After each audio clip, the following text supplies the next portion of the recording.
प्यार कयो प्यार कयो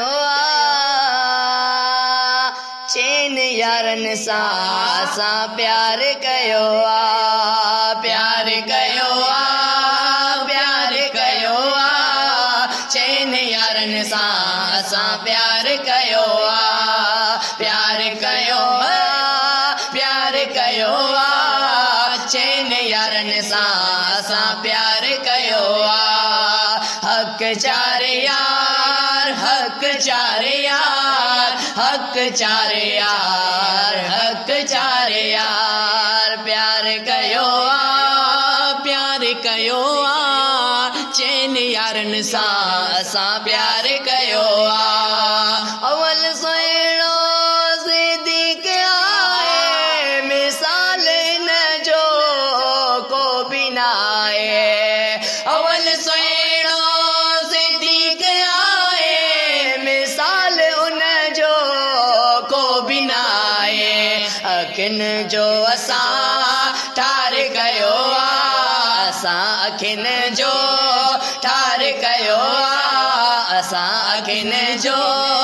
ठार कयो चैन यारन सां प्यार कयो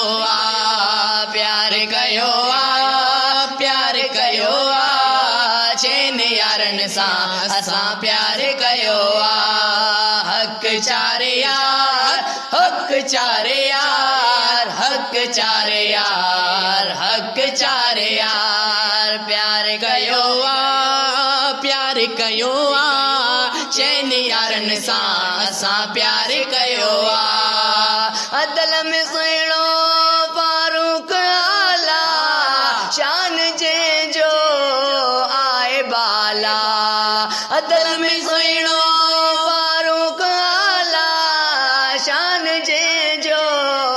आहे बाला दुश्मन ते दुश्मन ते जे वार कयो दुश्मन ते जे वार कयो चैन यारन सां प्यार कयो प्यार कयो प्यार कयो चैन यारन सां प्यार कयो हक चार यार हक चार यार हक चार यार हक चार यार प्यार कयो चैन यारन सां प्यार कयो उस्मान साईं सखारो मीर मदनिया के सोआ प्यारो उस्मान साईं सखारो मीर मदनिया के सोआ प्यारो ज़ुल्नूरैन लक़ब निर्वार कयो ज़ुल्नूरैन लक़ब निर्वार कयो चैन यारन सां प्यार कयो प्यार कयो प्यार कयो चैन यारन सां प्यार कयो हक चार यार हक चार यार हक चार यार हक चार यार कुल वलियन जो मौला वलिया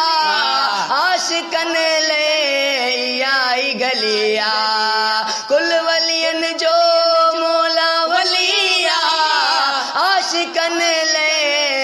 आई गलिया बेड़ो असांजो बेड़ो असांजो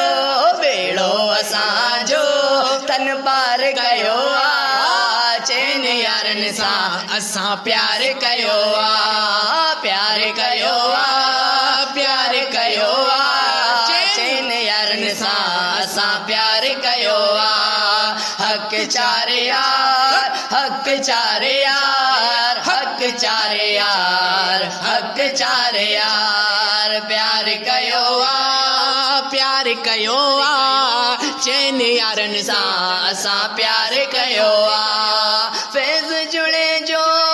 शान लिखे चार ज़बान तायरी शान पढ़े चा फैज़ जुड़े जो शान लिखे चा शाहिद तायरी शान पढ़े छा ऐलान हर हंध ऐलान हर हंध बार बार कयो ऐलान हर हंध बार बार कयो चैन यारन सा असा प्यार कयो प्यार कयो प्यार कयो चैन यारन सा असा प्यार कयो